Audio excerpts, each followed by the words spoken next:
Importante na makaalis tayo sa tinatawag na financial trap or rat race cycle. Ito yung magtatrabaho tayo and then pagka-receive natin ng income, una nating binabawas yung bills natin, bayad tayo ng ating bills, responsibilities, and then kapag may sobra, wants or lifestyle, and then usually, wala na tayo nasa-save or naiipon at yung iba nagkakautang pa kasi wala na talagang panggastos or kulang na yung kinikita.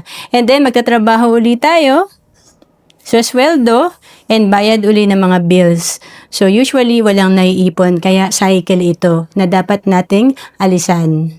At para tayo ay makaipon at makapag-invest, importante na intindihan natin yung tinatawag na the wealth formula.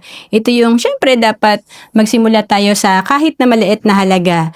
5% to 10% ng kinikita natin. At least dito tayo magsimulang itabi para maipon natin. And then, time, importante, wag tayo mag-procrastinate or mag-delay sa pag-iipon. Dapat simulan natin kahit sa maliit na halaga.